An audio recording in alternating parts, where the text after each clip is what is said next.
Welcome, folks. This is Quizzing in America. I am Jeremy Conman coming to you from the Cardinal Cave in Chicago, Illinois, about a mile north of the friendly confines of Wrigley Field on opening day at that fine establishment.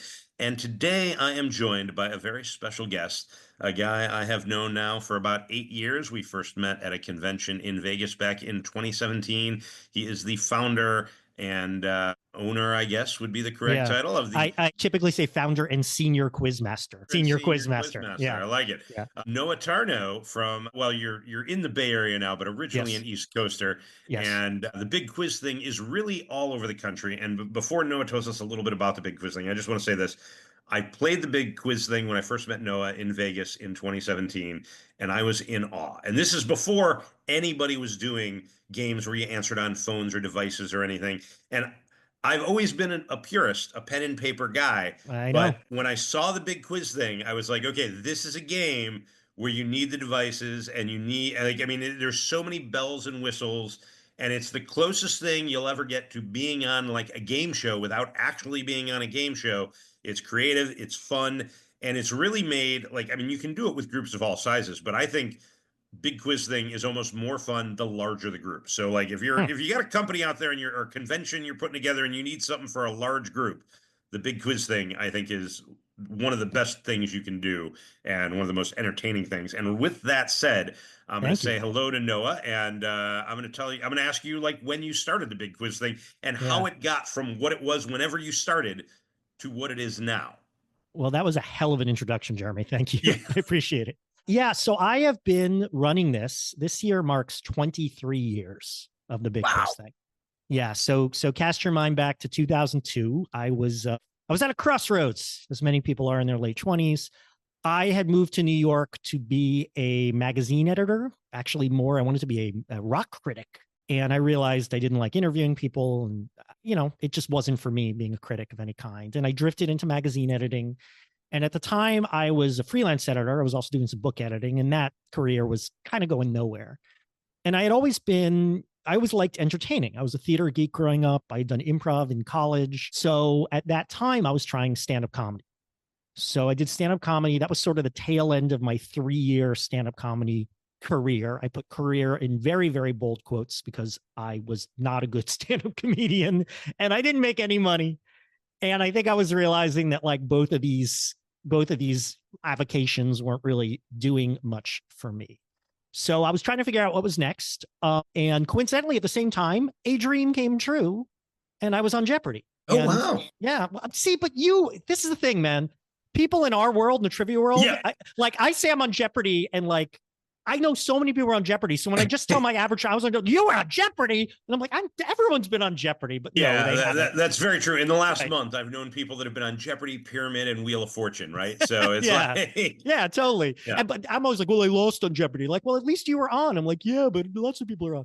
Anyway, I currently have two people who work for me who both won 3 games each. So, Okay. yeah, and I lost one game. Anyway, so I went on Jeopardy. I lost. I got Final Jeopardy right, but my betting strategy was wrong. Oh, yeah. That And is definitely yeah, something that I always, when I see people that make bad wagers, I'm just like, yep. oh, I wish I knew them before they taped, so I could have like given them a tutorial on Oh, this wagering strategy. I Yeah. have never prayed for a time machine more than in that moment. Yeah. I mean, I'm not much of a gambler, and but hey, when I met you at Ticono, I was so proud of myself. I spent that weekend in Vegas and didn't gamble $1. But it kind of explains, like to this day, why there's never a wagering element of the big quiz thing, because I just hate that. So anyway, but I lost, but I was inspired, and I was a semi-regular at a pub quiz in New York. I am so embarrassed, I can't remember the name of the bar. It was an Irish bar on the East Side, and at the time there were very few. I mean, like pub Oh, quizzes, yeah. bar trivia Absolutely. was virtually unknown in the United States in the early until I don't know late 2000s. So I Yeah, think I tried. I would say, what I started like 18 years ago, and even at that time it was hardly known. So I would say it was in the 2010s is when it Yeah, really started to that maybe take that off, right? that makes sense. So I think I tracked down all 5 bar trivia events in New York City. So as a semi-regular at this one event, it was an Irish bar, and I was saying, you know what, I love trivia. I've always loved trivia. I grew up I would read, the People's Almanac and the Charles Panatti books and the Book of Lists. And I remember I had a Billboard's book of top 40 hits. It was literally in shreds. I had read it so much. So I'm like, you know what? I like trivia. Let's do trivia for a living, right? But like, what does that mean? I didn't really know at the time. I mean, there weren't the big companies, nationwide companies, the Geeks Who Drinks and Sporkles and stuff. If there had been, I would have just offered a host for them. So I actually got an audition to write for Who Wants to Be a Millionaire. So they basically just had me write a game. So this is 2002. Now you remember how big that show was in like 2000? Absolutely. Listen, when it came out, the first thing I did was I was calling every night to try and do the fastest finger to qualify to get on. And I bet I did that too. I was a phone a friend once, but I steered him wrong, and I told him I was steering him wrong. And I guessed wrong. And we both guessed wrong. The answer was anyway. So I wrote like a test game, and I had talked to a few writers in New York who wrote for them. I'm like, how'd you get that job? And they're like, they just basically grabbed me off the street, man. Like they needed writers so badly. So my timing was off. They said, well, this is great, but we're actually contracting. We're not hiring. We're actually laying off. So bad timing. So inspired by that pub quiz, I said, you know what? I'll do my own trivia night. But even from the beginning, I wanted to make it more like a show. So I did my first event at a burlesque bar on the Lower East Side of Manhattan. It still exists. It's called the Slipper Room. And they just said, hey, give me a Monday night. We'll give it a shot. And even though I didn't quite have the multimedia element I had now, I did in a place with a stage and a nice, and I dressed nicely. And I really wanted to make it more of a production. And I wrote it all myself. I had no idea how it worked, but I kind of fumbled my way through it. I gave away a $200 cash prize to get attention. I handed out flyers at those 5 other pub quizzes. One bar screamed at me and kicked me out. And I got a full room, and I made more money than I made in 3 years of doing stand-up. I made like $70. So I said, well, that's it. This is what I'm going to do. And so I was doing biweekly every other Monday night at that bar for a few years. Eventually people started saying, hey, will you come do an event for my party? Will you come do an event for my first corporate event I did was a bank, an Australian bank. Someone in the New York office had come and he said, will you come do our holiday party? And I said, sure. And, they rented a bar and I did it. And over time, I moved to a bigger venue, but then stopped doing so many public events. And I was doing public events in Boston as well. And in LA, I was kind of farming it out to other people. I was going to Boston every month. And over time, the public events kind of faded away. I just got tired of having to fill a seat every time. But more than that, I really realized that the way I was doing things, I was building the multimedia elements. So a guy who was sort of my stage sidekick, this guy, Eric, he's known as EDP. He still hosts for me in the New York area. He kind of came to me and said, hey, like, we need to put everything on a screen. We need to have the text on the screen. We need to have the videos on the screen. You do the audio stuff, but we should add more to it. So he really pushed me into producing it more like a show and giving it that multimedia element. And over time, we've built that and perfected that. And I really started realizing that the kind of stuff I did was better suited to corporate and private events than public events. Because if you come to one of my events, on average, my event is flat out easier than your average pub quiz which is fine. Hey, there's a room for everything, right? Yeah. Like I'm a big believer in trivia should be treated like any other art form. There's different brands, different kinds. You don't want to dumb it. Do you ever hear this, Jeremy? You tell people to come, hey, come to my pub quiz. Well, no, I already go to another pub quiz. Yeah, I mean, but you can go to more than one. But right? Sorry, this is a great band. I already listened to another band. I just think we need to build this idea that it's not all the same and they're different brands. So there's a term I use, figure outable. I like to say that my questions are less about, digging up the obscure facts, how many jelly beans are in this jar, who was the MVP in the National League in 1942 or whatever, and more about just putting the pieces together and figuring it out. And I think that's just more interesting to me. That's just the style I like to write. I also think it suits the multimedia better, and it just suits the corporate private crowd, which is less of a self-selecting crowd, not people who make an effort to go to the bar and play trivia because that's their hobby. People who maybe are like, oh, I guess I'll go to this. My office is doing this, or I'm forced to go to this, or my friend's having this party. So I started realizing over time that the more I pushed in that direction, the more this was better suited to corporate and private events than public events. So, here we are years later. I moved out to the Bay Area 10 years ago. I have hosts in 7 cities, including me here. New York is still, probably a third of our events, but we do events all over the country. My Quizmaster team is great. They travel a lot, and we keep building it. And I like to tell people I kind of fell ass backwards into running a business. Like I wanted to do trivia. No one was there to hire me to do it, so I hired myself, and I became an entrepreneur. I kind of learned by doing. And obviously, I brought in people to help me and help run the business. I still want to be more the creative guy and less of the business guy, but it's my baby, so I'm always going to work on everything. Yeah, you got your hands kind of in all the pots. Well, and just for the record, yeah. I just want to say Mort Cooper from the World Series champion St. Louis Cardinals was the 1942 NL MVP. Wait, did you just look that up? Or did you know that? I knew the Cardinals won the World Series. I couldn't remember if Cooper or Musial won the MVP, so I had to look that up. You are a nerd. Oh my God. I once was, I'm also a diehard Cardinals fan and baseball fan. Oh, so, okay. Well, I knew you were a baseball fan. I was once it was this weird event. It was like both a quiz and a speech. It was from some like festival.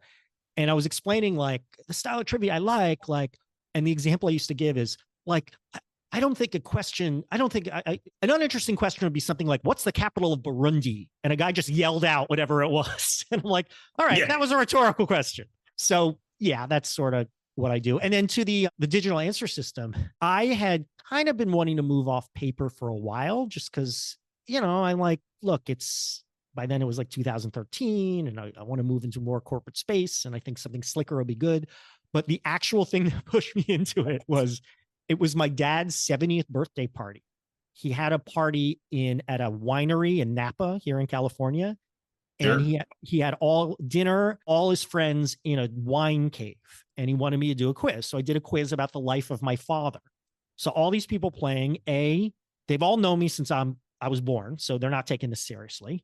And B, they're all drunk on wine and it's dark in a wine cave. So their handwriting was unreadable. And I remember like flying home from that going, that's it. I am building an answer system.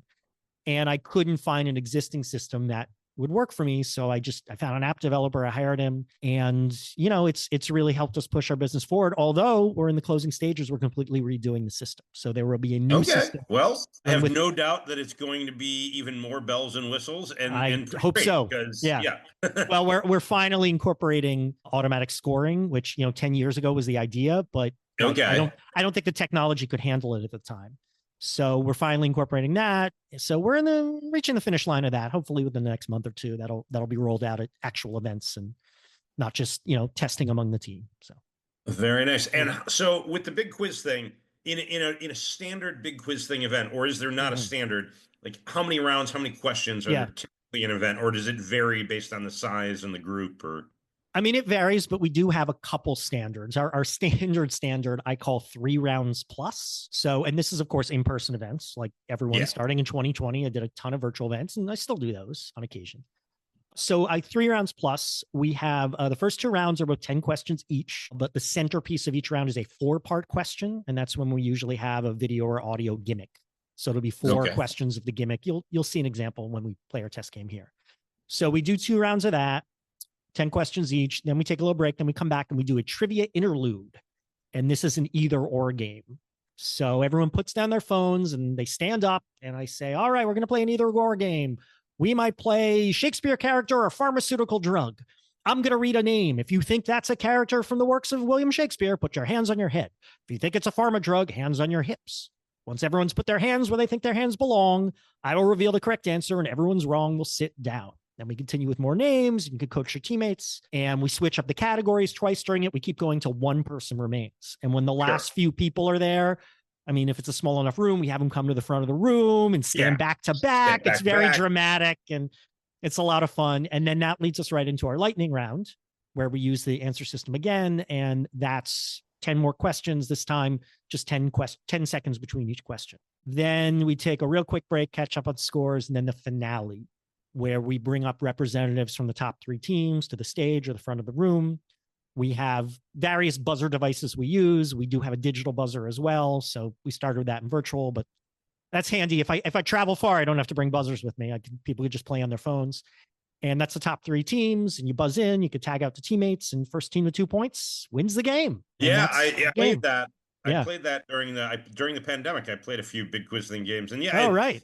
really is it's like I said in the intro, it's as close to a game show experience I think as you'll ever get Well, if you thank you. don't actually get on a game show, right? Yes. Like because you have these different rounds, and then you have like the end. It's like the bonus round, right? It's Yeah. like the fast money or the Yeah. whatever the final It, Jeopardy, and yeah, exactly. It pushes the game show idea. Like we're really, for a while, although I changed my mind about this, I'm like, let's not call it trivia. Let's call it a quiz show. And I'm like, nah, you need to call it trivia because frankly, when people are searching for a trivia night for their office or their event, we wanted them to find us. yeah, So, sure. but it's the idea like trivia as a game show. And that was sort of the thing from moment one was like, how do I make bar trivia, which I loved and I still love, more of a game show experience, more something that feels like, frankly, is worth paying for your corporate event. And And that's it, always the direction we push in. And it sounds like from the get-go, I mean, you obviously your background, you have that entertainment persona. And it sounds like from the get, because when I've seen you do even virtual or live games, you are, listen, I'm a schlub. And when I say that, I mean, you know, part of the reason I do what I do is I don't like necessarily putting on a suit and doing, Right. I Right. show up to my gigs, and I'm not wearing sweats or anything like that, Right. but I wear a nice pair of jeans and maybe Yeah. maybe a shirt that buttons down or a shirt with a collar. You're ahead of 90% of America these days. So don't feel Yeah. bad. Yeah. Well, that's true. But when I've seen you do your thing, it's like Yeah. watching a game show host from when I was a kid Yes. in front of me, right? Like Thank you you. Thank have you. that, you have Yes. everything from the suit to the microphone to the Yeah. whole nine yards, right? My hosts have a dress code. Yes. Yeah. Yeah. We want to zhuzh it up, and that's sort of the idea. So yeah, the sparkly jackets are part of it. I own 4 sparkly jackets. I'm very proud of them. Switch them off depending. I have personal mood like this event is this type of event. So I'm going to wear the Bordello jacket, or this event is this type of event. So I'm going to wear the Luxor jacket. That's the kind of nerd I am. I was curious how many jackets you had in the Yeah, so 4. it's really only 4. I'm actually Yeah, only that 4. many. Yeah. I have to Okay, criticize you, Jeremy. You said something that I have to push back on. You said a sure. virtual event or a live event. Oh, No. they're all live. Yes, all events are Yes. live. So I'm Yeah, very careful saying virtual or in person. So yeah. that is actually a much better way to put it. So Yeah. thank you for the correction. Yeah. Agreed. Yeah. It is. Yeah, they are all in fact live events, which Exactly. is part of the joy of doing it, right? Absolutely. Anybody could get a box of Trivial Pursuit and just have a whatever. I mean, there's Um, something to be said for, I discovered these during the lockdown, like online games you can play. And yeah, I've even played with the idea, I think maybe a couple clients of like making a video with the host and the game, but that's a different experience. And that's not yeah. really what I do. And I assume it's not what you do or what you're interested in doing. No, it is Yeah. it is absolutely not. I love the live aspect. I love interacting with Interactive. people that Yeah. are playing. Sure. Yesterday, I did an event yesterday, and I've done an event for this company for 3 or 4 years running now, and they like to do kind of like your intermediate Interlude. thank you games, and sometimes I struggle with words. So I did one, and I wanted it to be accessible to as many people as possible. And so we invite anybody who wants to come up to the front of the room to compete in this game. The last person standing is going to win. And I come up with a question that has a ton of answers. Okay. And the last if you give a correct answer, you stay in. And if you give a wrong answer or you repeat an answer, you sit down. And I Cool. go down the line, and then I come back and I go down the line again, and I go down. So the category was, and I said, this one is going to have both a reality television and a sports element to it. Cool. So I wanted people from different areas to be able, whether Yeah. you're, and I said, Multiple ways name, in. That's what I always yeah. like. Multiple ways into an answer. I like that. So the question was simply name any player who has been inducted or will be inducted this summer into the Baseball Hall of Fame, any player in the history of baseball, or name any woman who has been a regular cast member for at least one season on any iteration of The Real Housewives. And so it's a very two Yeah, very different. sure. But the first guy gave some like very obscure Real Housewife answer, and I was like, wow. Okay. I didn't see you going one Real Housewife and two going that obscure right off the bat. And then Right. when I came back to him the second time around, he went with like a random Hall of Famer. And I was like, okay, so you have both ends of this, and so you're Yeah. going deep cuts both times through, and then the third time he couldn't come up with an answer, and I was like, That's weird. how do you come up with the two answers you came up with, and now you blanked, Right. I and it assumed was he had a strategy. He's like, I'm going to do the deep cuts now, and then later the low hanging fruit. But wow, yeah. Well, I mean, I that's think you should amazing. always take the low hanging fruit first, because then you other Probably. people that need that low hanging fruit Yeah, can't it's a good get it. point. If you have deep cuts, but it's also the first time out giving a deep cut just to say like, "Hey, I know what I'm talking about," and scare the rest of the people, maybe.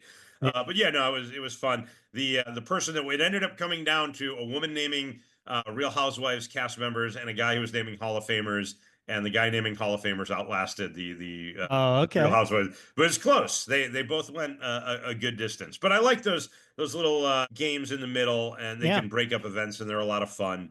Yeah. And so when you're writing, like, how often are you still writing questions, or do you have such a database now that you're just going back and putting in stuff from the database? Yeah. I mean, I'm always pulling from the database, and my greatest hits I've used again and again and again and again because, it's a new crowd, although obviously a lot of repeat business, and I keep track of what this audience has heard before, et cetera. No, I'm not writing as much as I was when I was doing, fortnightly public events, but some clients want custom material about their company. So you got to write that. As you get older, there's an aspect of this job that gets harder because how do you Sure. keep up with culture? I mean, Yes, I will tell you, that is. it is a real, and I tell you, having listened to 2 episodes of your podcast already, you are much better at that than me. Like listening to you try to name Kendrick Lamar albums, I was done at 1, right? Yeah. And I have had and I was Mr. Pop, like Pop Culture Jeopardy, right? When that came out a few months ago, all these people are saying, "Oh no, you should go on that. You should go on that." I'm like, "No, I should not go on that." 1999 me should go on that because I would have uttered in 1999. Now I get murdered because 2/3 of the show is in the 21st century.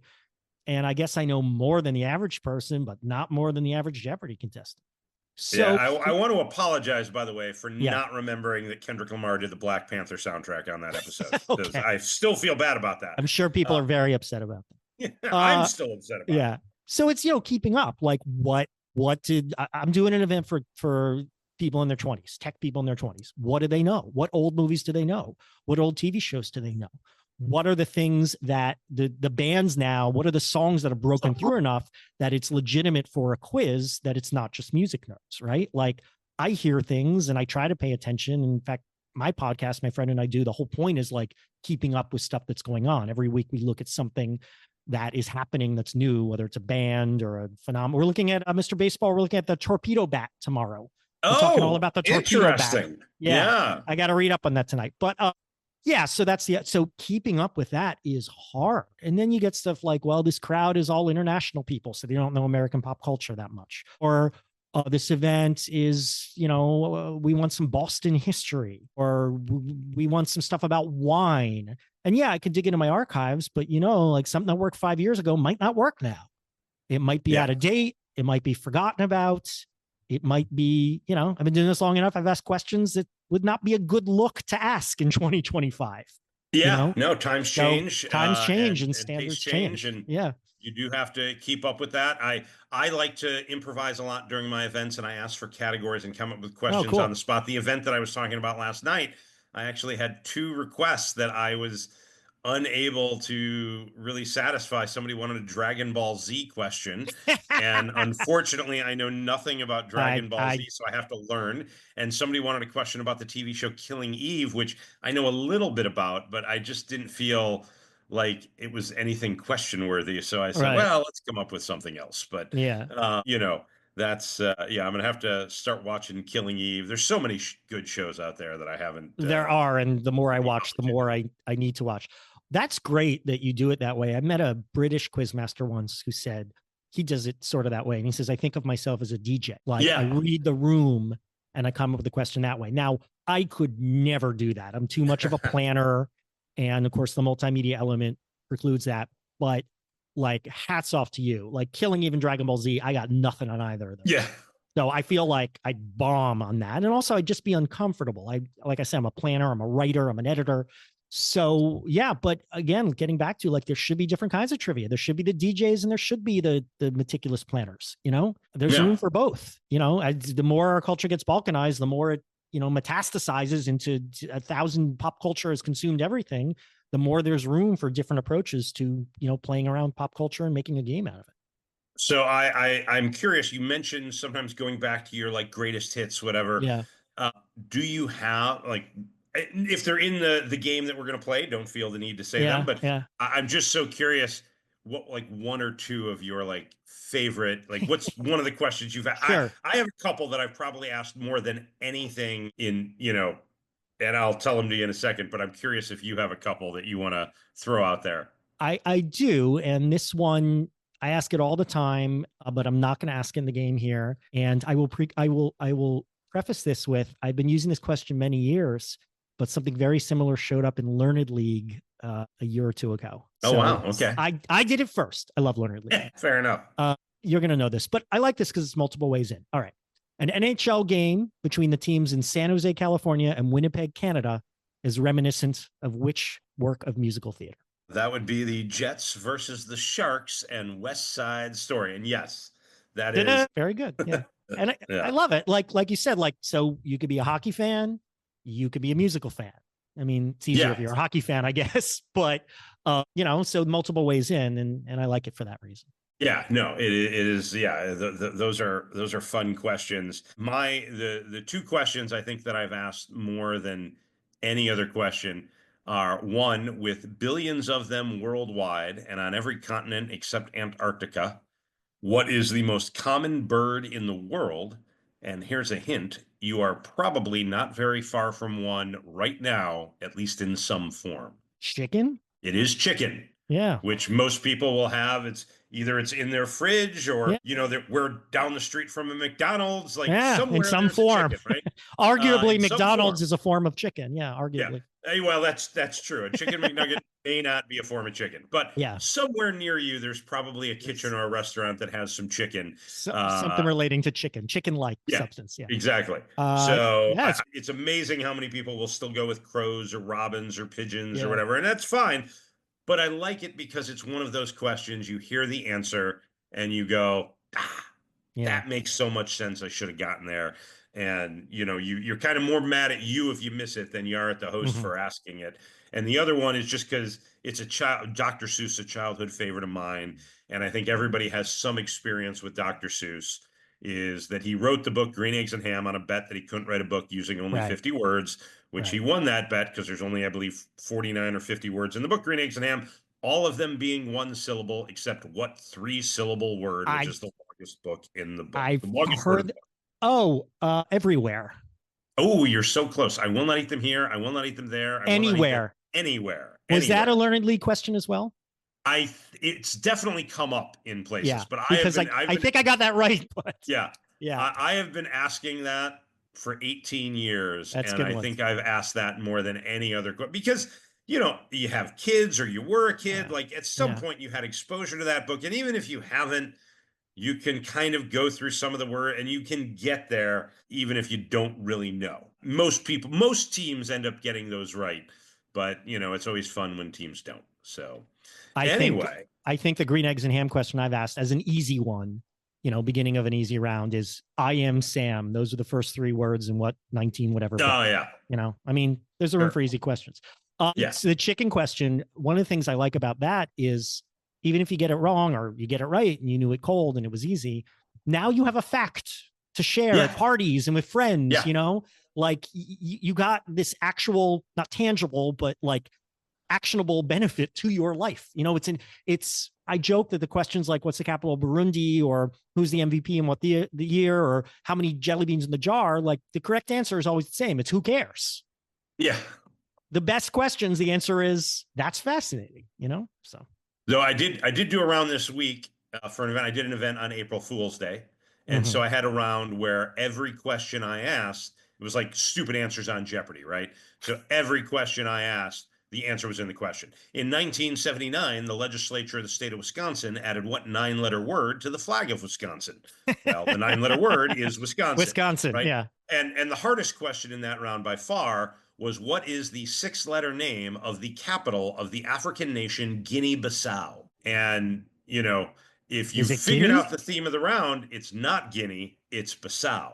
So Oh, okay. There it you go. it it, it it's that's a random, like, nobody really knows that. But if you Yeah, figured but out the theme of the round, that all the answers are in there, you can figure out it's either Guinea or Bissau. And I think only one team went with Bissau. Every other team went with Guinea. But I made sure to say six-letter capital, right. so you knew it wasn't That's good. And Guinea-Bissau, but right? how it could be Guinea. I mean, Yeah. also look, you want to reward the one nerd in the room who knows every African Yeah. capital. You Sure. want that person. The last time I played a pub quiz, a bar here with friends, the theme of the audio round was like bands whose names begin with S. And I knew this song by an old Australian punk band called the Saints, and they put it in there, and I put it down, and the guy's reading the answer. He's like, and I can't believe it. One team knew the Saints. And like, the team's like, yeah, no, and like, that's a good feeling when you're the one person in the room who knows the stupid hard question. I'm always impressed by that. One of my favorite audio clues to do that with is I will play like one-hit wonders from the 80s, especially if I have an older crowd. And one of my favorite ones is At This Moment.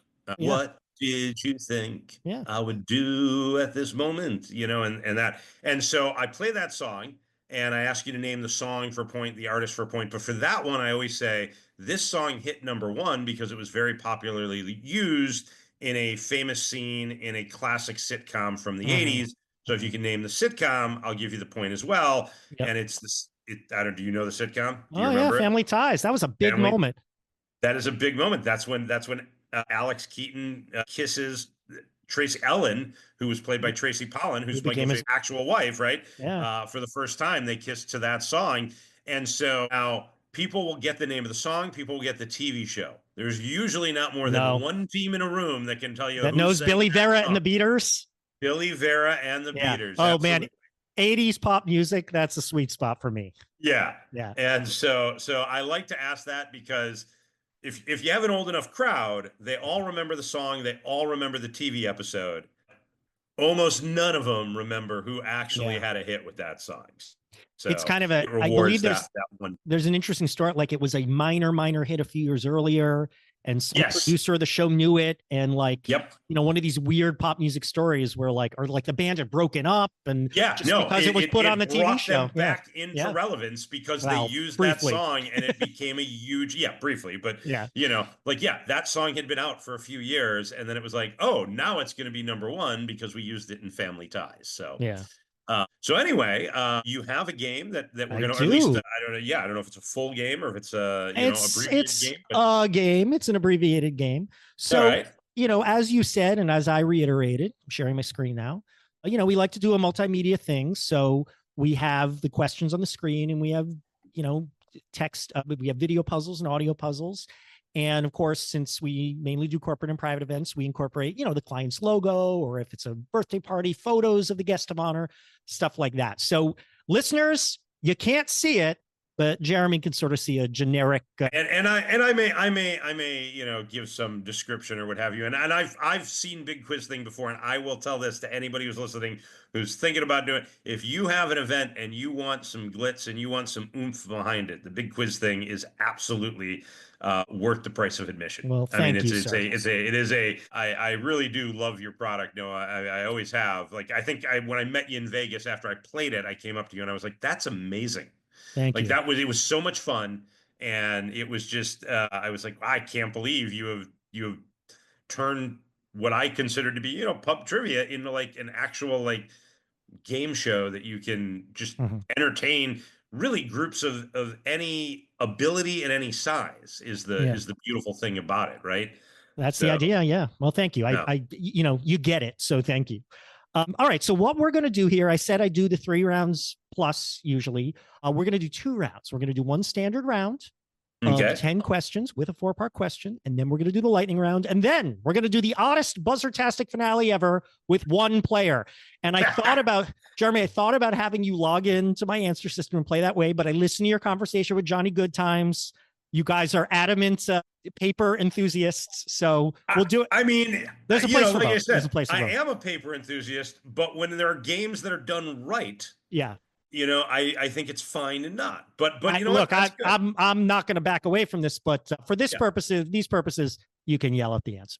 All So, right. Well, there's nobody else playing, so right. that's fine. Typical of it. So this is just a warm up. So what I have here is like, while people are getting settled in a room, I run a loop of questions on the screen. The quizmaster doesn't even read them. They're just there and people can yell them out. It's just something to keep people's minds occupied and pack in a little more content. And then we tell people how to log into the answer system, which we're not doing here. And then when it's time, we welcome people to the big quiz thing, the Quizzing in America podcast edition. Jeremy Cannon, give yourself a round of applause for being 100% of the audience. I am your quizmaster, Noah. Here is the ultimate test of useless knowledge. I will ask the questions. Jeremy will yell out the answers, and you can yell them out from wherever you're listening on your iPhone, your Android, your Zonophone, what have you. I will reveal the answers after he gives his guesses. And then at the end of the round, no one will submit anything digitally. Instead, we will move on to round 2. I will reveal the answers at that time. And round 2 will be our lightning round. 10 more questions, but things get faster. And that leads us into the buzzer-tastic finale. So here we go. Round 1, 10 questions. The Quizzing in America edition of The Big Quiz Thing begins right about so close. I'm looking forward to it, and the graphics are terrific. Yeah. By the way, so. Thank you. We're always trying to spruce them up, but here you go. Round 1, question number 1. Lots of people live in India. Lots of people live in China. But what's the most populous country that isn't in Asia? What are you saying? Well, I mean, I'm pretty sure that I'm in it. Isn't I think it's the USA. I'm almost. It is the USA. Correct. This is my favorite round 1 question, number 1 question, because it's just a little like the Guinea-Bissau kind of questions. Yeah. Oh, duh. And then a joke I've used 8 million times is when I reveal the answer, I say, yeah, we're number 3. We're number 3. So then after the first question, I take a moment to advise people not to cheat. I have found, maybe I'm naive, I have found that cheating is not a big problem because yeah. You agree? I 100% agree. Like, yeah. I've said this before. I've had more people accuse others of cheating than I have people cheating, right? Yeah. Now, that doesn't mean it doesn't ever happen. It doesn't mean that I haven't ever caught people cheating. I have, but it happens so far less frequently than a lot of people like to think, even on games. What's the point? Yeah, what's the point of cheating? Like, it's pointless, and we shame people. But of course, at the big quiz thing, we offer credit for wrong but funny answers.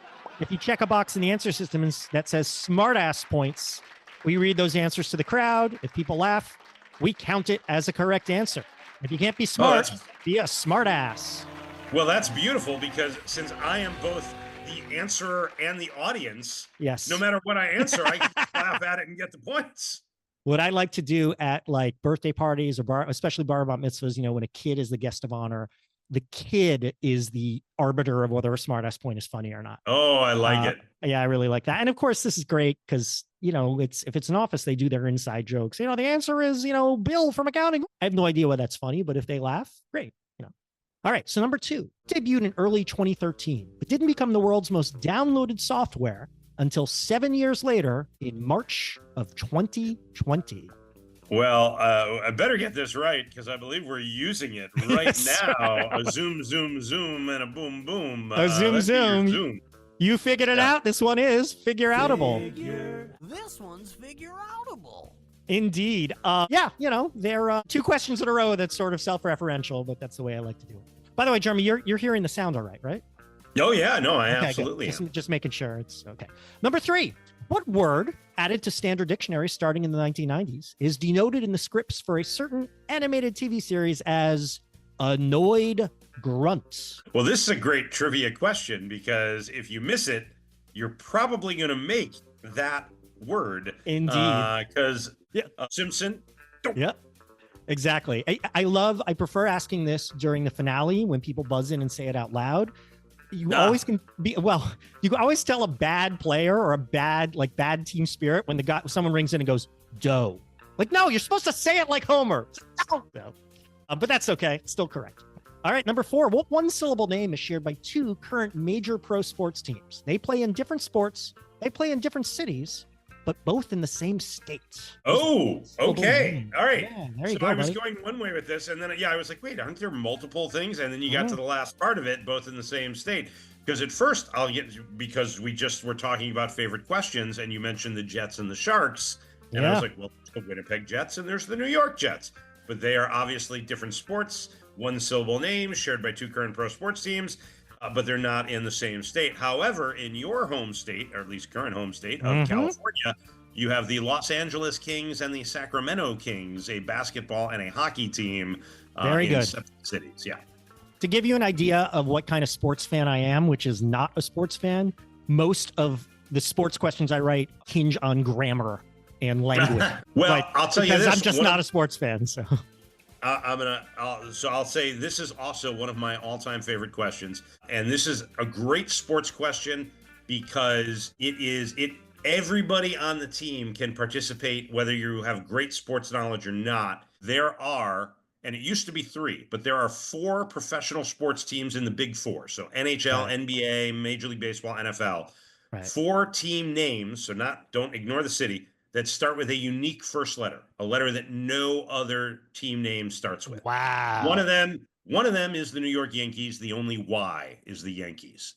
Name the other 3, or you could give however many you want, but it's great because everybody can name names. Sure. And then as soon as you can come up with another one with the same name or with the same letter, you're like, well, that doesn't work. That doesn't work.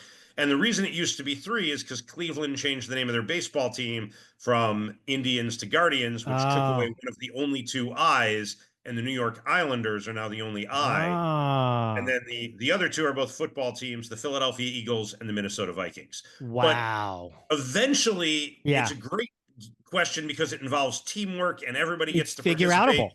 Yeah. And it's figure outable, right? Yeah, that's a great question. That's a really good team building event type question. I like that. Perhaps I'll steal it. All right. Yeah, by all means. Don't worry about it. All right. Round 1, number 5 is a 4-part question. 1 part, 2 part, 3 part. So we're going to play our favorite audio puzzle, which I call 3 degrees of music. So what happens here, for each part, A, B, C, or D, I am going to play for you, one immediately after the other, 3 audio clips. I want you to name the 3 artists. I don't care about the songs, just the artists. In each case, the artist names are phonetically linked. For example, and I have their pictures on the screen for those of you listening, I might play Rick James, which is quickly becoming unknown to younger people. Then I might play James Taylor, who's becoming almost as unknown. And then I might play Taylor Swift, who is the opposite of me. Although some of the Swifties will know James Taylor because Taylor was named for James Taylor, right? I didn't know that. Is that true? Oh, yeah. No, her parents were big fans of James Taylor, and that's why she's named Taylor. So yeah, and most people don't know this, but James Taylor was named after Rick James. So there you go. No, anyway, so that's the idea. So name the 3 artists. Their names are phonetically linked. And the way I normally do it, just so you know, is I give 1 point if they get all 3. I give half a point if they get 2.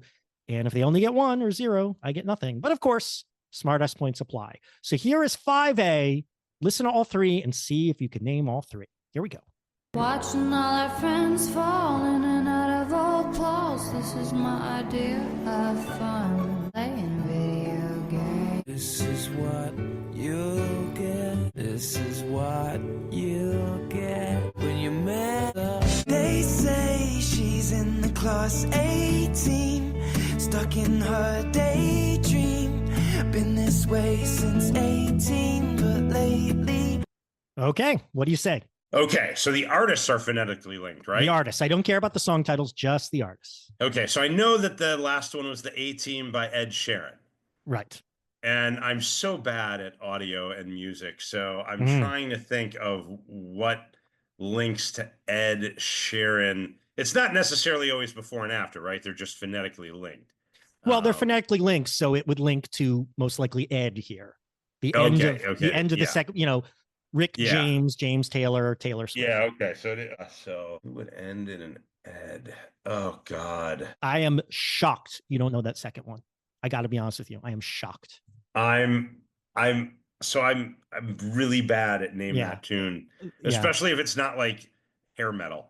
It's just because the song was like ubiquitous among our age group about 25, 27 years ago. still Band was listening to- ubiquitous. The band was ubiquitous among our age group and nerds, but not necessarily nerds like you. And not nerds like me. I was never a big fan, but I was listening to Bret Michaels and Poison even then. I just held That's up all my right. Bret Michaels pop, by the way. All right. Yeah, I'm that's gonna good. tap out. I know people All right. listening are like they know them all, but what are they? You heard Lana Del Rey, Radiohead, Oh, Ed Sheeran. Lana Del Radiohead Sheeran.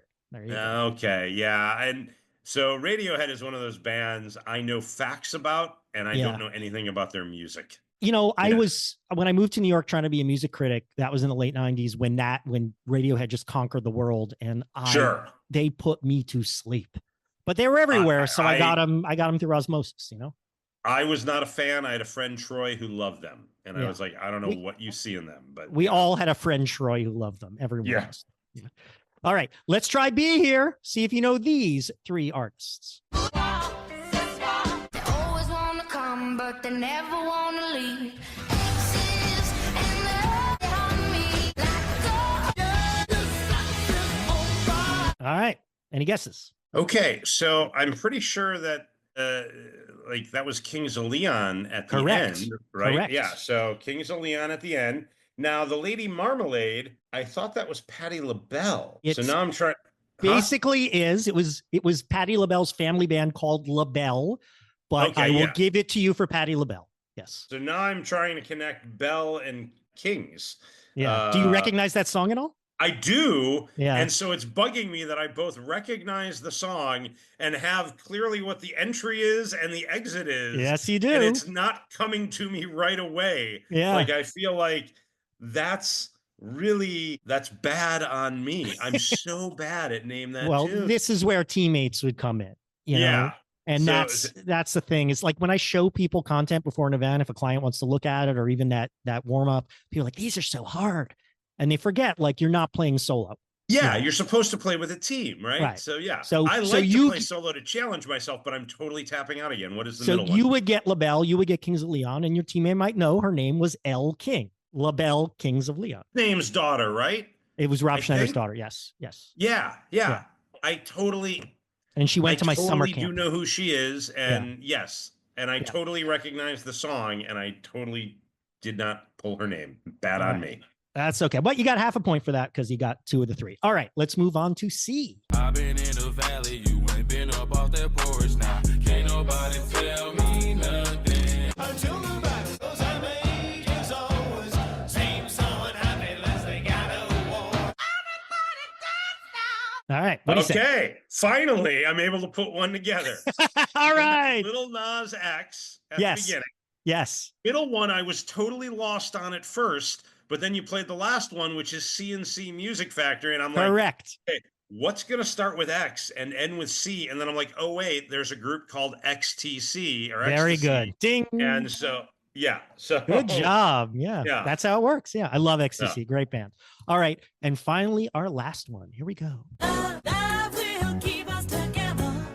I can be happy the rest of my life with a single girl. Stoner, I'm stoner, I'm stoned. I'm stoned. I'm stoner, I'm stoner, I'm stoned. I'm stoner, I'm stoner, I'm stoned. I'm That made you laugh. What is Yeah, it? well, because I knew right away that it was Captain and Tennille. Of level course. 2. And then I'm like, Cinnamon Girl, but that's Neil Young. But how does that go with Tennille? And then I'm like, oh, Neil, duh. Yeah. Captain and Tennille Young. And then I heard the last one, and that's when I laughed because I'm like, well, I mean, there's multiple rappers with Young in there. Like, I know Yes. it's not Young MC. Right. I'll I'll give you a clue. I'll give you a clue. He's a stoner. Sorry. He repeated it. There's a- Young Jock. Is that one of No. them? I don't know. His name is Who is it? Young Thug. Young Thug. Young Thug. I do know. Yeah. Captain. He would have and been on my Tennille list of Young Thug. potential Youngs to name. But Exactly. You know. All right, Yeah. here we go. That was 3 Degrees of Music. Moving on to number 6. A legendary ad slogan that originated in the 1950s was "Does she or doesn't she?" Meaning, does she or doesn't she blank her blank? Fill in the blanks. You know what? This is a great way to ask this question because I'm almost positive that it is dye her hair. Correct. trying to remember the product. Is it Miss Clairol? I think it was Clairol. I'm not 100% on that, but they say only her hairdresser knows for sure. Yes, color her hair or dye her hair. I mean, I like the blank questions. I think they're fun, and especially a question like this. It doesn't happen as often as I like, but occasionally we get a client with like, yeah, you know, we're a fun crowd. We're going to be drinking. We're all going to be adults, so make it as risque as possible. So I got my little collection of. Yeah. Oh, I've gotten some dirty smartass point ones for this one. You can use your imagination. There you go. So yes, color or dye your hair. Number 7. What 2 U.S. states show up on the list of the 1,000 most popular names for American baby girls? Okay. This is total. So Virginia, I would think, would have to be one of them. Virginia is one, correct. So half a point for that. It seems like this should be super, super obvious to me. Like at first I was like, Madison, no, that's a capital. So you have Florida. Oh, Georgia is probably. Georgia, correct. Yeah. Well done. Yeah. Yes, Georgia. What I like about this, first of all, a lot of people guess Dakota. There's no state called Dakota. Oh, that's a good one. And yes, technically a state, I guess. But people think more like newfangled names. So they do Arizona and Montana, but Georgia and Virginia are the classics, you know? So yeah. All right, number 9. In 2001, number 8. In 2001, what Asian country launched a gastro diplomacy campaign here in the USA, nearly tripling the number of American restaurants serving its cuisine? Oh, this is super fun. Yeah. And I really don't have any idea. Well, as someone who was... But here's my logic, right? Yeah. Like, it seems like Chinese restaurants have been ubiquitous in the USA for much longer than 2001. Yes, so it can't be Chinese, as much as I love Chinese. And I don't think it's going to be Japanese either. I think it's going to be something like Thai or Vietnamese. I don't think it's Indian either. I think it's going to be Thai or Vietnamese, and I'm trying to decide which way. Because I know, growing up, I never had Thai food. And then there's Thai restaurants all over the place now. And I don't think there's Vietnamese restaurants all over the place, although there are way more than there were. So I think I'm going to go with Thailand. You thought that one out perfectly, Jeremy. That is exactly the thought process. Because remember, like we're cognizant in the 80s and 90s. Yeah, growing up, were there any Thai restaurants? Now they're everywhere. Yeah, I mean, not that I think the first time I ever had Thai food was probably the late 90s, early 2000s. That makes sense. Yeah. And they declared war on our stomachs and they won. Number 9. And number 9 is definitely one of my favorite questions of all time. Identify the popular work of musical theater. Its title is a Northeastern slang term for extremely. This one definitely. This is very timely too, as it was one of the most nominated films at this year's Oscars, and it will probably be the sequel, one of the most nominated films at next year's, because it was wonderfully done, because it was wicked. It was wicked awesome, dude. Yes. These days I'm asking this question less because I have a different wicked question. I say, what movie recently in theaters was based on a musical, which was based on a book, which was based on a movie, which was based on a book? Oh, that's also a great way to ask that. Yeah. And not a hard question, but again, I'm more in the market for easier but fun with, those are both fun ways to ask about something that people love and it's very popular. Exactly. So. All right, and that takes us to the final question of round 1. This is a 2-point question. So a little math and a little movies for you. Between 2001 and 2018, 4 movies were released with the title Ocean's Blank, where the blank was a number. What's the total sum of those numbers? All right. I'll give it to you within 1. Oh, I'm going to get it exactly. Oh, look at this guy. He's better with movies than with music, friends. Yeah, definitely better with movie. I'm okay with music trivia. It's the name that tune that my tune do not do well with. Yeah. Ocean's 11, Ocean's 12, and Ocean's 13. So if I add those together, I get 31, 33, 36, right? Because that's basically 12 times 3. And then we had the Ocean's 8 with my favorite actress, Sandra Bullock. So 36 and 8 is 44. Very good. 2 points. Excellently done. You got, out of a possible 14 points in this round, you got 12 points. Well done. I'm not going to do any repeats because you don't need them. We're not playing that way. Fair enough. That's the end of round 1. So I try not to take a break after round 1. I want to keep the action going. So as soon as they've submitted, I do my little end of the round video. But I do take this moment to talk about the prizes. What is at stake? Now, I have found that prizes aren't as important as a lot of people think in trivia.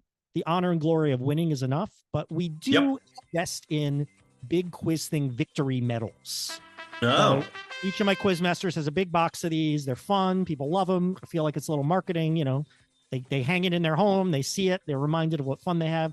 Maybe they hire us again. But of course, if a client wants to pitch in a real prize, we work that in. Sure.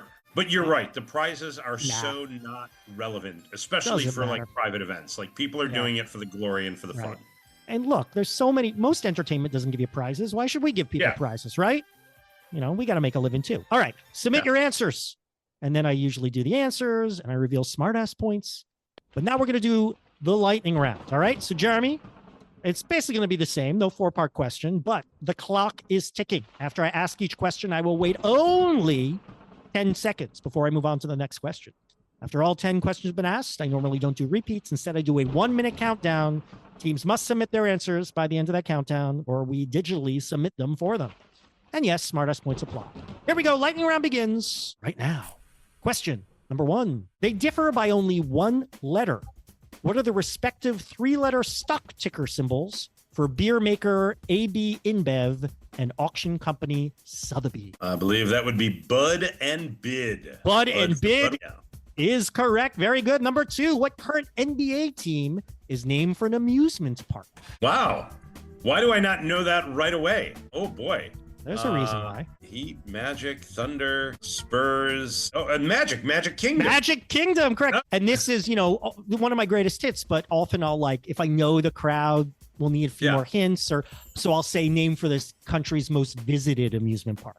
There's ways to tweak the question. I'll tell you right now, I'm doing an event tonight and I'm stealing this question. Oh, okay. Go ahead, steal it. This is a great question. Just reword it, friend. Just reword it. Yeah, no, it's a good one. I wrote this question. I remember it was a private event. It was a corporate event where, sometimes for corporate events, it's questions about the company, but sometimes it's about the staff. I have them fill out a form, like each staff member's fun facts. And one guy had worked at the Magic Kingdom. So I wrote this question about that, and he didn't know it. He didn't make the the team was named for the Magic Kingdom. I mean, it's that's great. Use it for later. Yeah. All right, number 3. Name the animal. The power of 746 watts. 46 watts. 746 watts. 746 watts. Is that a horse? A lightning bug? 746 watts. What's your guess? I guess a horsepower? Horsepower is correct. That's 1 horsepower. Oh. Very good. Hey, Number 4. I did not know that. Now you do, my friend. See, you learned something at the big quiz. Yeah.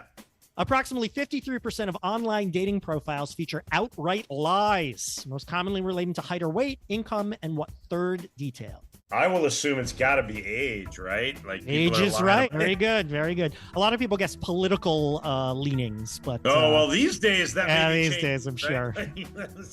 Just go on the right stuff. You'll be happy. Okay, number 5. In Seoul, you'll find which wealthy residential district whose name is familiar from the first YouTube video to rack up 1 billion views. Oh, what a great question this is! This is a really fun round. Thank you. That's got to be size Gangnam style. So Gangnam. Gangnam is correct. It is the hipster district, the Williamsburg of Seoul, Korea, or it was in 2012. Which delicious product was created in 1941 in a collaboration between Mars's Forrest Mars and Hershey's Bruce Murray? That would be the thing that melts in your mouth and not in your hands, the M&M's. Correct. This one is very figure-outable. People really get this wrong a lot, and man, do they bonk themselves in the head whenever they answer this. Mars and Murray. Because it's funny, you never stop to think, what does M&M's mean? It's just I haven't asked it in this exact way, but I've asked basically this question before. Course. Yeah, it's a great question. Too good a fact not to. Number 7, no brining necessary. In what sport might you use your paddle to hit a dink into your opponent's kitchen? Oh, I was like, tennis? Why is it worded like that? No, it's not tennis. I mean, it might be tennis technically. I don't know. Not a paddle, so it'd be a racket. So yeah, no, this is the newest hot game that everybody's playing. Pickleball, right? Pickleball is right. And of course, the no brining necessary is a clue, but I might choose not to, but I think it makes it fun. It's always fun. It's fun to put those in there because it makes it more fun when people miss. Right. Like Exactly. I was exactly. giving it to you, right? Yeah, Like I'm yeah. trying to help you out here, people. All right. Number 8, my nephews, who are both 20 years old and are aspiring politicians and American history buffs, say this is their favorite big quiz thing question. Who are the only 2 people known to have shot someone while serving as U.S. vice president? That is definitely a great question. You get some good, funny, wrong answers to this. So Dick Cheney, of course, famously Cheney is shot one. a friend in the face while on a hunting trip. And the friend apologized to him. Yeah, yeah. And the more obvious one that is more well known now because of the musical Hamilton would be Aaron Burr, sir. Aaron Burr, sir. Now, this question, I probably used this for the first time 15 years ago when it was a lot easier, but, try talking about Dick Cheney to people in their 20s now. Yeah, that's true. That's going to be a much tougher get. And 15 years ago, no, that's before Hamilton, right? So Aaron Burr might not have. It was harder in that respect. You're right. The easier one 15 years ago. Yeah, you're right. It's sort of flipped which one is easier. I didn't think of it that way. Yeah. All right. Number 9, what's the common factor? A hit show that debuted on Netflix in 2022 and 2 days ago today. 2 days ago today. So today is oh, hey, yes, okay. And obviously you have to update this question depending on what you're asking. Exactly. I got a few questions like that. Yep. So, I've been asking you a question about the eclipse last year. It's similar. For those listening, if you're not listening on a Friday, this question probably is not makes no sense. Technically accurate. Yes. But this is Wednesday. Wednesday is correct. Straight out of the goo-goo muck. And now another one that's figure-outable. And now our final question. What word is defined in a standard slang dictionary as, quote, an exclamation announcing one's arrival or some revelation? Originally a 2-note musical phrase introducing a performer. Ta-da! Ta-da is correct. Well done. And then I give them a minute to submit. We count down. It's always fun when you get to 10, 9, 8. And that's it. Well, for the lightning round. I will say this. Every question in that round is kind of a killer question, right? Thank you. Because every question in that round has like something to it where if you don't know, you can definitely, they're all kind of figure out, but like half those questions, and I'm pretty good at trivia, I wasn't 100% sure on my answers to. Right. I was pretty confident, but there I was like, oh, I might be like horsepower. Or I didn't actually I don't think I ever put together that the Orlando Magic were named for the Magic Kingdom. Right. Though that makes total sense. And so I was surprised that I didn't know that just cold right off the bat and had to actually figure it out. But like when you do the more DJ style, but when you assemble around, you want to get from different categories. So, the horsepowers for the engineering nerd and the pickleballs for the, the rich housewife, and the Wednesday one is for the kid who loves Wednesday, sure. to give it, if it's a team, so that you increase the odds that everyone can contribute, that kind of thing. Yeah. All right. So that's when I do the answers, and then I reveal the final scores. And as I mentioned before, that takes us to our Buzzertastic finale. I bring up the top 3 teams. Either we have our tabletop buzzer or our digital buzzer. So we're going to do a very, very bizarre and meaningless Buzzertastic finale with just one player. And also, I'm not going to have you buzz in. You can yell, buzz, whatever. That's what we did at virtual events before we built the digital buzzer. Raise your hand and yell, buzz. So the way I do it is 3 people come up. Maybe it's 2 if there's a tie. Maybe it's 4 if there's a tie. But usually 3. And they each have a buzzer unit. We introduce them. And I ask a question. After I ask a question, wait till I'm done asking. You may buzz in. I call your team name. You may answer. If you're correct, you get a point. If you're incorrect, your non-existent opponent may steal. You may tag out to a teammate between questions, not during a question, between questions. First team to 2 points wins the game, and then we get a big winner's photo with the medals, and it's a lot of fun. All right, here you go. This is my favorite, Jeremy, my favorite Buzzertastic finale question. See if you know this. From the fat end to the thin end, what's the order of colors on a typical piece of candy corn? I hate candy corn, so I know the colors. You are wrong, sir. So good. So I believe that so you said from the fat end to the thin end, right? Correct. Okay.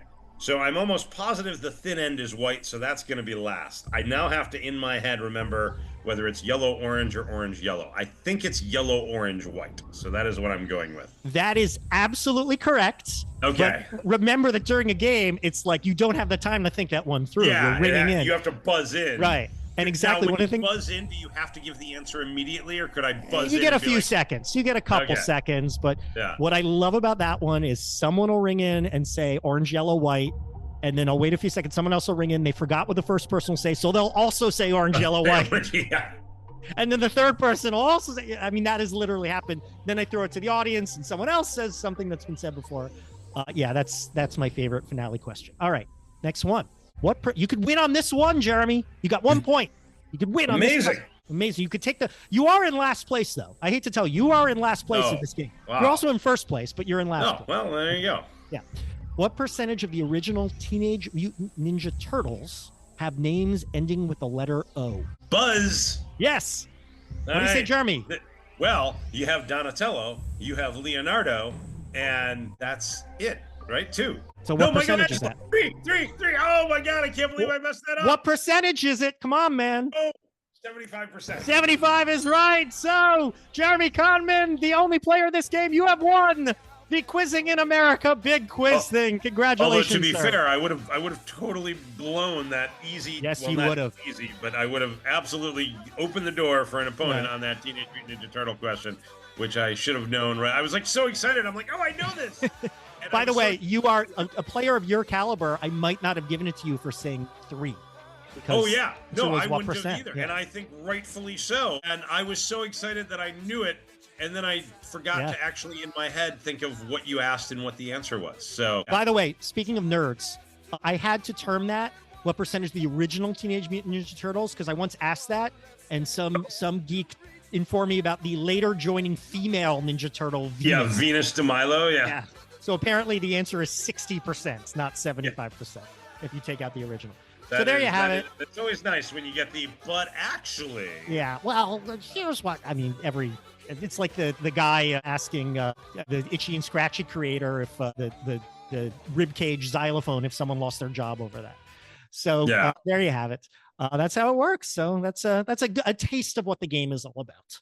Yeah, and I got to tell you, it's a delicious taste because it is really. I mean, you know, I talk to people that do trivia all the time. I've played trivia all over the country.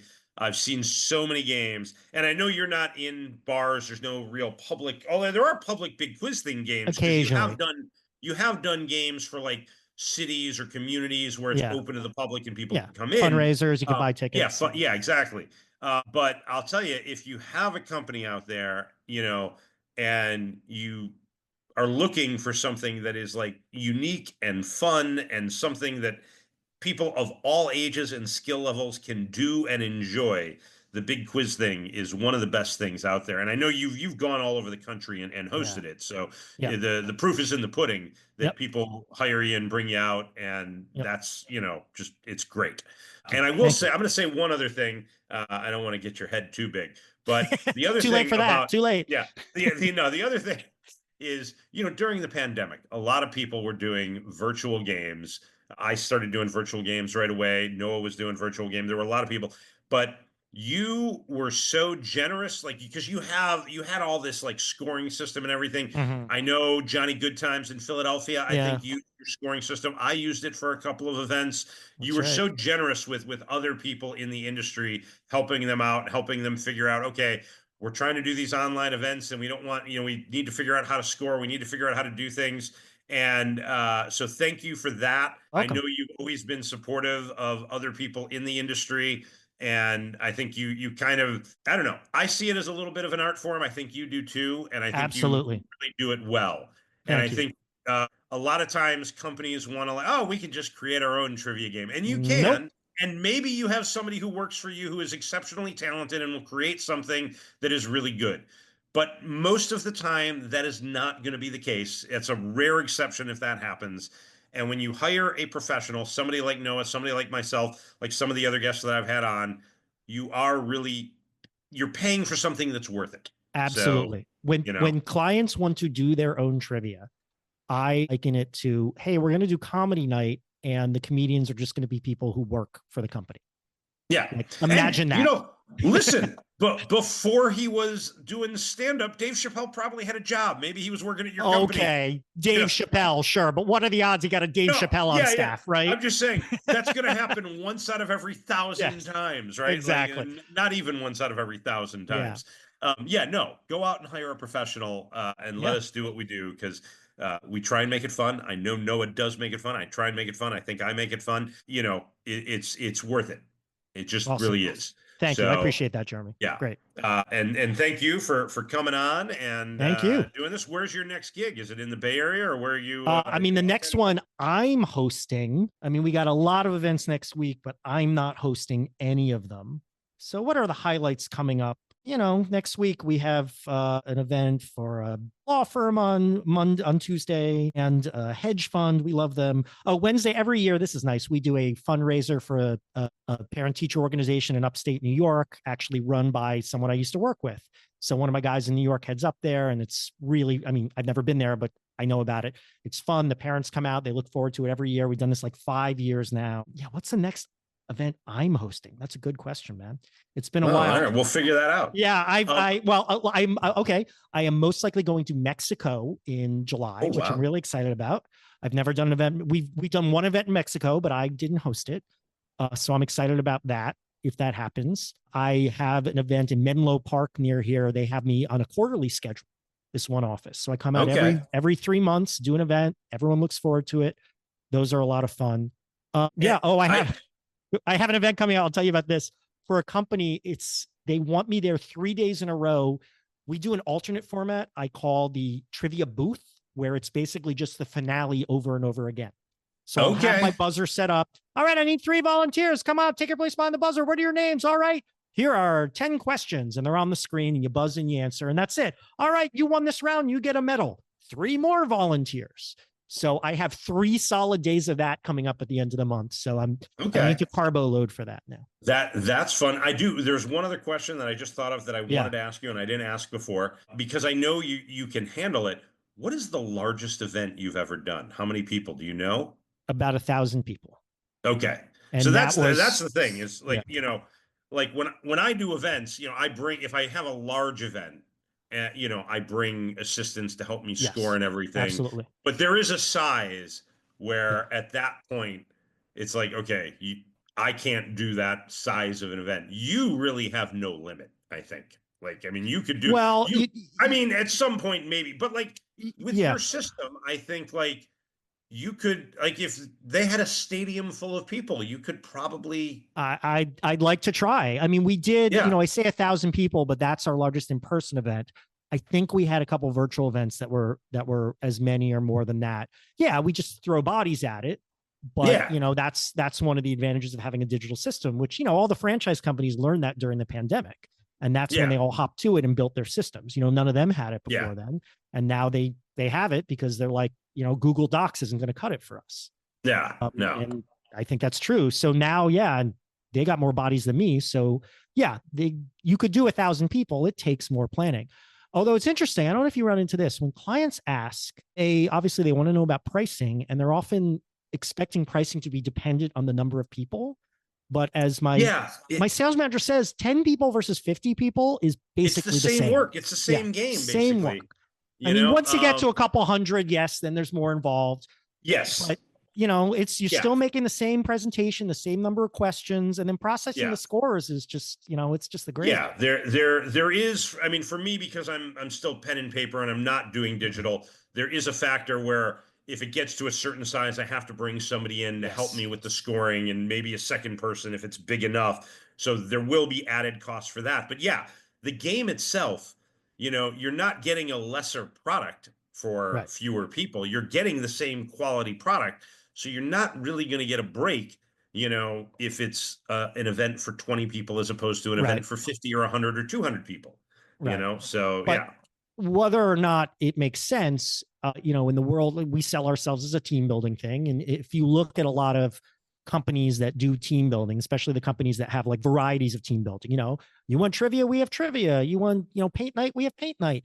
And we partner with some of them as their trivia provider. they almost all do their pricing per person. So we are forced sometimes to come up with a per person pricing model, which we can, but it's just not our preferred way of doing it. Because like we said, it's 10 people, 50 people, 80 people, basically the same. Yeah, same show. So, yeah. All right. Well, very good. Well, thank you very much.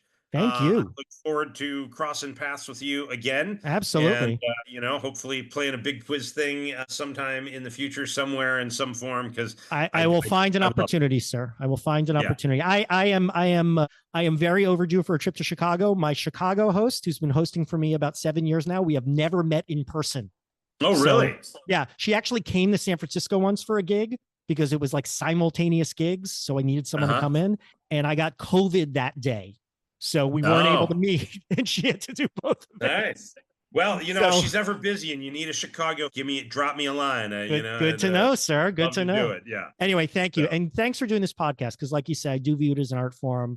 I do long for a world in which trivia is taken seriously as something that professionals do. And a podcast like this is overdue. So thanks for making it happen. Yeah. So I'm hoping, and it feeds my desire to just play as many different formats and styles as I can. Yep, so absolutely.